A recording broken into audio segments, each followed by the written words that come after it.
course, there'll be time for questions and discussion in the breakout sections a little while later this afternoon. We know that part of our work in the days ahead is to keep our spirits intact and keep our belief in the human voice intact. And for that reason, we're very fortunate to have two poets with us today, Joshua Bennett and Jillian Hanesworth. We're now going to hear from Joshua Bennett, who is a poet and also the Mellon Assistant Professor of English and Creative Writing at Dartmouth. In fact, he was recently tenured and despite his youth will soon be given the title of full professor. He is the author of 4 books of poetry and criticism: The Solving School, Being Property Once Myself, Ode, and The Study of Human Life. Earlier this year, he received not only a Guggenheim Fellowship in American Literature, but simultaneously a Whiting Award for Poetry and Nonfiction. Joshua's writing has been published in the New York Times, the Paris Review, Poetry Magazine, and the Best American Poetry. He currently lives in Boston, Massachusetts, with his wife, Pam, and his very young son, August, and their animal companion, Apollo 5. Thank you for being here, Josh. Of course.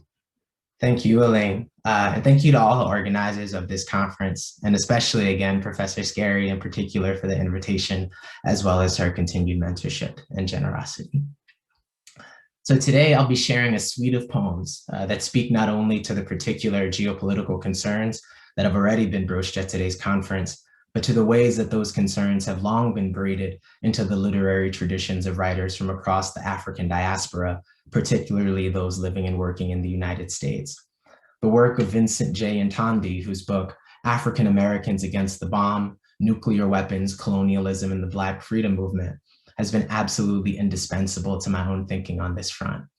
Ntandi writes, inside Black communities, pastors, poets, intellectuals, artists, and musicians condemned the atomic bombings and immediately criticized Truman's decision to use nuclear weapons. Many of these men and women were not lifelong peace activists, and for the first time, they began to view colonialism, racism, and the bomb as links in the same chain. African Americans were among the first to envision what historian Peter Kuznick refers to as the apocalyptic narrative. These aforementioned writers included, but were not limited to, Dr. Martin Luther King Jr., W.E.B. Du Bois, Zora Neale Hurston, Langston Hughes, and Lorraine Hansberry, among others. So in that vein, the opening triptych of the poems I will read were written by one of our truly great nature poets, Lucille Clifton. The first is a persona poem, At Nagasaki. The second is entitled The Beginning of the End of the World. It takes up the apocalyptic narrative and employs it toward radical ends, staging an encounter between humans and cockroaches on the cusp of nuclear war. The third is The Last Day and imagines human life in the wake of global catastrophe. 1. At Nagasaki. In their own order, the things of my world glisten into ash. I have done nothing to deserve this, only been to the silver birds what they have made me. Nothing. The beginning of the end of the world. Maybe the morning the roaches walked into the kitchen, bold with their bad selves, marching up out of the drains, not like soldiers, like priests, grim and patient in the sink. And when we ran the water, trying to drown them as if they were soldiers, they seemed to bow their sad heads for us, not at us, and march single file away. Maybe then, the morning we rose from our beds, as always, listening for the bang at the end of the world. Maybe then, when we heard only the tiny tapping and saw them dark and prayerful in the kitchen. Maybe then, when we watched them turn from us, faithless at last, and walk in a long line away. The last day. We will find ourselves surrounded by our kind, all of them now, wearing the eyes they had only imagined possible. And they will reproach us with those eyes. in a language more actual than speech, asking why we allowed this to happen, asking why, for the love of God, we did this to ourselves, and we will answer in our feeble voices, because.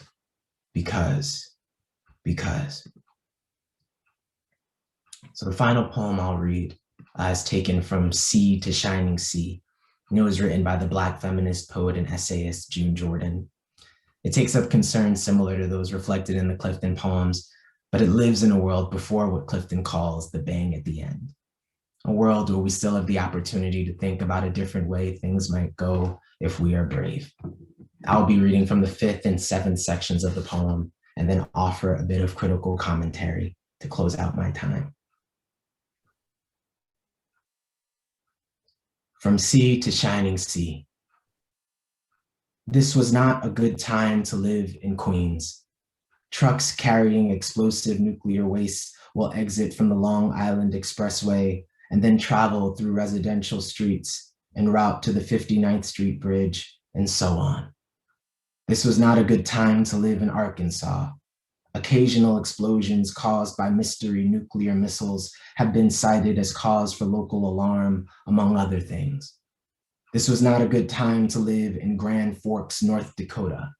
Given the presence of a United States nuclear missile base in Grand Forks, North Dakota, the non-military residents of the area feel that they live only a day-to-day distance from certain annihilation, etc. This was not a good time to be a tree. This was not a good time to be a river. This was not a good time to be found with a gun. This was not a good time to be found without one. This was not a good time to be gay. This was not a good time to be Black. This was not a good time to be a pomegranate or an orange. This was not a good time to be against the natural order. Wait a minute. I am turning under the trees. I am trailing blood into the rivers. I am walking loud along the streets. I am digging my nails and my heels into the land. I am opening my mouth. I am just about to touch the pomegranates piled up precarious. This is a good time. This is the best time. This is the only time to come together, fractious, kicking, spilling, burly, whirling, raucous, messy, free, exploding like the seeds of a natural disorder. Jordan coins a new phrase, natural disorder, to describe the coalition of figures she assembles at poem's end. Human and non-human, living and non-living, river and tree and pomegranate, all gathered together under the same banner. All of these named actors persist in what she calls a certain day-to-day distance from annihilation and are, on this basis alone, imagined as existing in a kind of agonizing, astonishing solidarity. Across borders of experience and opacity, there exists the chance for not only collaboration, but truly revolutionary action. Jordan reminds us that our present conditions are not without precedent, and that just as sure as our worst fears can only be defeated once they are reckoned with and imaginatively engaged, we likewise need not think that we are without the instruments we need in order to survive and to craft a more capacious vision of our shared vulnerable world anew. Thank you. Thank you, Joshua, for those beautiful poems and for your beautiful reflections on them. We're going to turn now, Jonathan King and I, to speak about the kinds of things we can do to prohibit first use and to prevent nuclear war. US diplomat Thomas Countryman observes that nuclear conflict is climate change at supersonic speed. We need to address the nuclear peril now. Once a nuclear weapon is launched, it will do no one any good to express outrage. Only injuries which have not yet happened can be prevented, so we need to act now.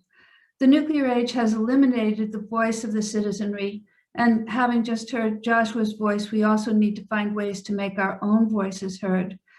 Our campaign to prohibit first use and to help prevent nuclear war has two parts: the things we can do right now today, and the things we can do starting tomorrow and in the weeks following. And I'll speak about something we can do right now, if you're willing. And Jonathan King will then speak about the things we can do tomorrow and in the weeks following. So if you open chat, you will see that there are 2 letters waiting for your signature, if you're willing to. One is addressed to President Biden, and one is addressed to our senators and representatives in Congress. Once you put your name and zip code in, your own senators and representatives will automatically become the addressees, and the letters will go to them. We urge you to make your voice heard, even at this very moment.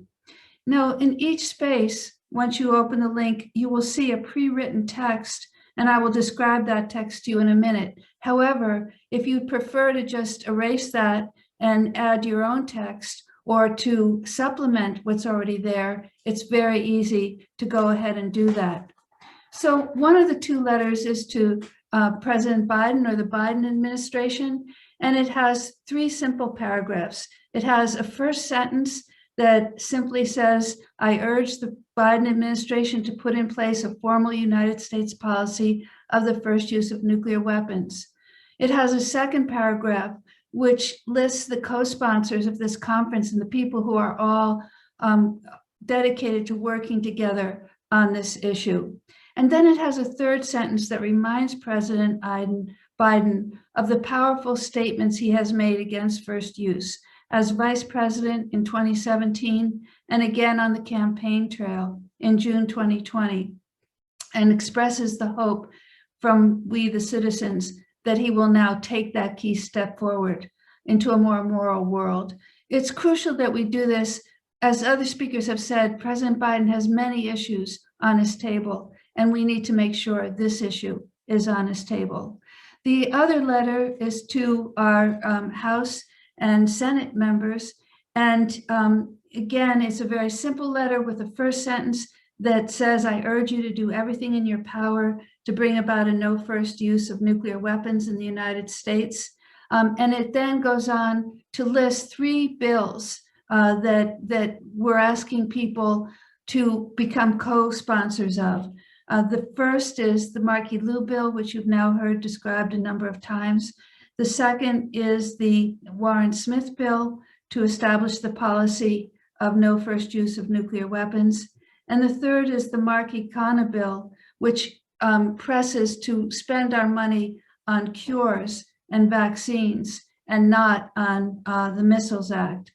It then also lists for our senators and representatives the coalition of sponsors that are working together today, including the Massachusetts Peace Action, the Council for a Livable World, the Greater Boston Physicians for Social Responsibility, Code Pink, Chicago Area Peace Action, PeaceWorks Kansas, Peace Action New York State, Maryland Peace Action Maine, Nuclear Age Peace Foundation, Physicians for Social Responsibility, the Campaign for Peace, Disarmament, and Common Security, the Institute of People's Engagement, Public Citizen, MIT Radius, Harvard's Mahindra Humanities Center, and the Union of Concerned Scientists. We list those so that our president and representatives will understand that there is a very large movement out there in the United States that is urging, is pressing, is insisting that we have a first use policy. I mentioned when I spoke earlier today that the technological features of nuclear weapons have changed our form of governance from a democracy to a thermonuclear monarchy.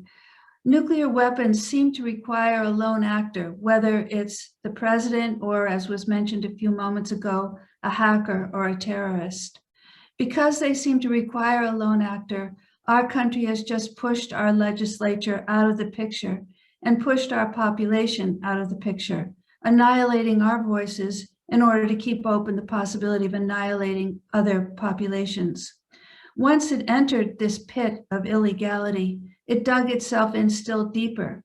Because responding to a missile allows very little time to think, our country adopted first use to buy a few minutes more time, thereby losing entirely any idea that these grotesque weapons would actually be reserved for defense, and instead making them an unapologetic weapon of savage aggression.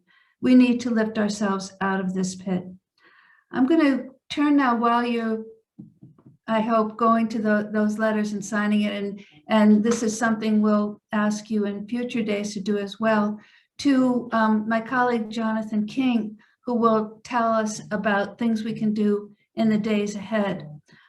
Jonathan King is the Emeritus Professor of Molecular Biology at MIT.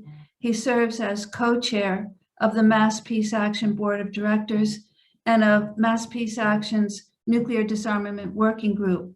Professor King also serves as on the coordinating committee of the Massachusetts Poor People's Campaign. Jonathan?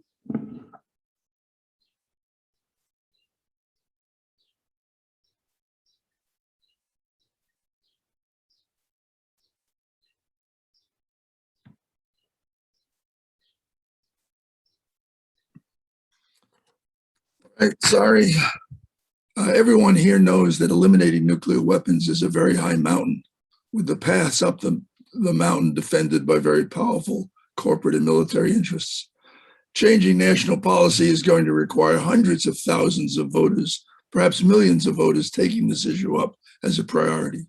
To do that, we will need national campaigns that reach out across the nation. Over the next few minutes, I'll sketch an outline of the campaign we are launching at this conference. Now, many have pointed out that prohibiting no first use of nuclear weapons is a long way from eliminating nuclear weapons. But when you're trying to ascend a high mountain, first you need to identify a path, and then you have to take the first steps up the mountain. You can't be deterred by the long distance to the peak. So the organizers of this conference believe that the prohibiting first use of nuclear weapons is a toe in the door to developing the kind of widespread support for getting rid of nuclear weapons. And it's certainly a step that at least will reduce the risk of the use of nuclear weapons, as we've heard from a number of speakers. It's a way of breaking the silence that Ira Helfand has described. Thus, our campaign title, "To Prevent Nuclear War, Prohibit First Use of Nuclear Weapons."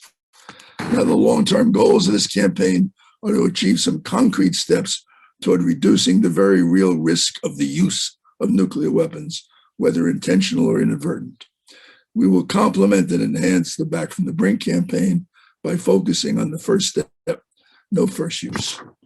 So what are our overall goals? Certainly to reduce the risk of nuclear war, to expand and enlarge the social constituencies who are actively supporting nuclear disarmament, to integrate this call for prohibiting no first use of nuclear weapons with other nuclear disarmament initiatives, for example, the Back to the Brink campaign, and to increase the recognition within the public discourse, to break the silence of the increase in danger of the use of nuclear weapons, which is certainly what we're facing.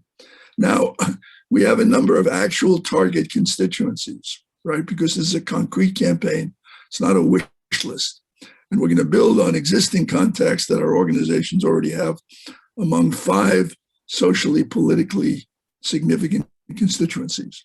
1, concerned voters in key congressional districts, not necessarily every congressional district in the nation, but certainly members of foreign relations committees and the defense authorization committees. Faculty on college and university campuses. We wish it could be students, but right now, what we have is real contacts with faculty. Ziamian described their physicist campaign, where they've already given talks at 60 different campuses. Faculty at law schools, because in the first No First Use conference, we discovered that lawyers often are aware of this, the difference between the Constitution giving the Congress the power to make war, and we think that we should develop this.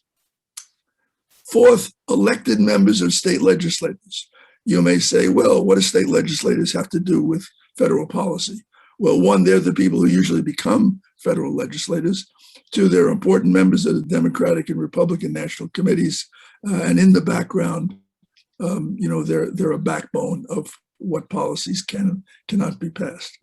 And then we have these civic organizations. We've made a good start with the Rotary Club, so I'm naming them here. Other civic organizations and communities of faith, such as Pax Christi, and many others, the UU, Methodists. I don't name here two very important national groups, Our Revolution and the Poor People's Campaign, who represent their membership as hundreds of thousands of members and who have explicitly taken a position against militarism and a war economy. So we are allies, but we haven't yet knit together, right? So as the Reverend Barber says, we have to figure out how to actually fuse together into a important force. I'll give you two quick examples. With the Congress, we hope to organize delegations of concerned citizens, not just to send letters to their legislators, but to meet with them to ask them to support these bills. Many of the groups who are part of this mobilization, they already do this, and this is well within our capacity.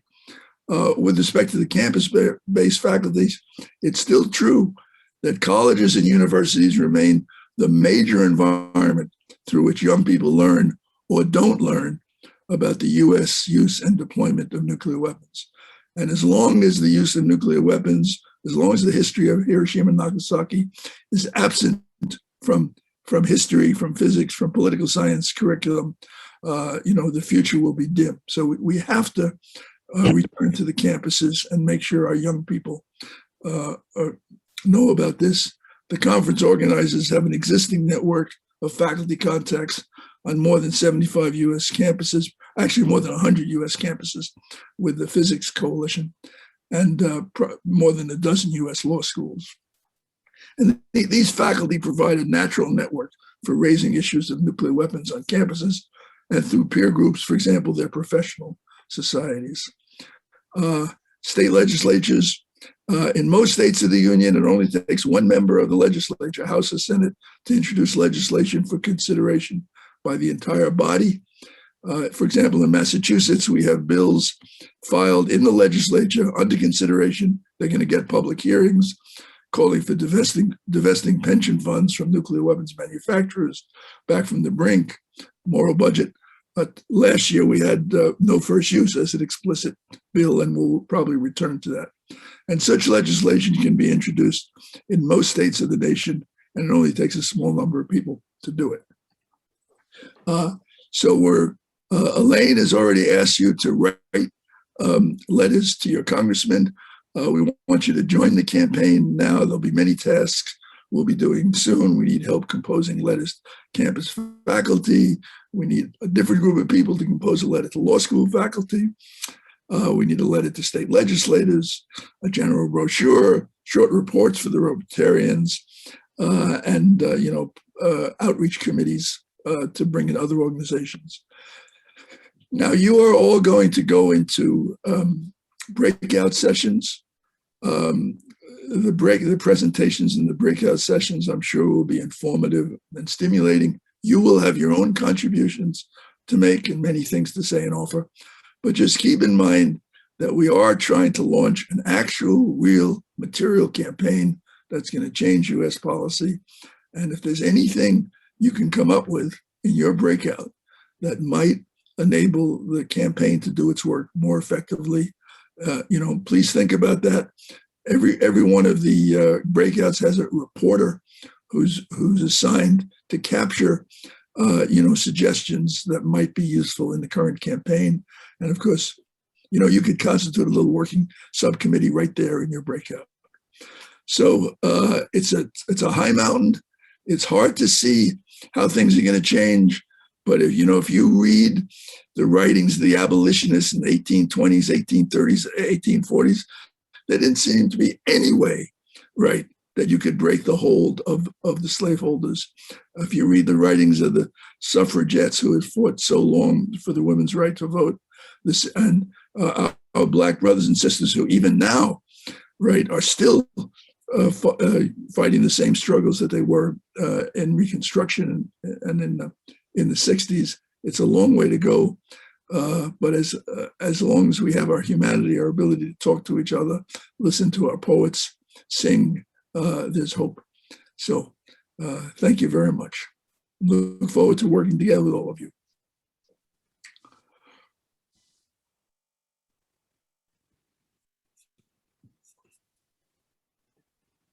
Hey, everyone. Hi. Let me tell you why I'm here at this very moment. I'm going to introduce our next poet. Let me just tell you this. Her words are in the key of life. They're actually Einstein-like in their composition and deeply inspirational in their delivery. Jillian Hanesworth is a young, gifted, Black, beautiful, and bold young lady in Buffalo, New York. She is the future here and now. Jillian is the brilliantly adored and deeply loved daughter of the city of Buffalo, New York, where she is this year became the first poet laureate of the city. I could say a lot, but she's got better stuff to say. And with that, my friends and family of peace, I present to you Jillian Hanesworth. Thank you so much, Jim. I'm so happy to be here. There's something really special about being surrounded with people who are fighting for freedom, the freedom of peace. So I'm really happy to be here. I am going to perform a poem for you. It's called "The Revolution Will Rhyme." It was written in tribute to Gil Scott-Heron's "The Revolution Will Not Be Televised," and I hope you enjoy it. The revolution will not be televised.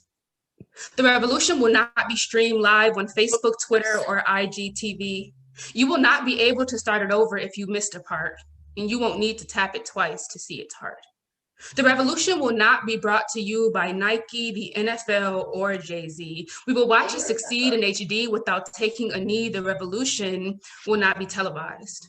The revolution will be live. The revolution will thrive. And the revolution will rhyme. The revolution will be led by Black women who are just tired enough to do it ourselves. It will be rhythmic enough to follow the beat, using drums and tambourines, focusing on the 2 and the 4 like a secret language that comes naturally. It will get louder when it's calling for the people's attention and quieter when it needs the people to listen. People listen.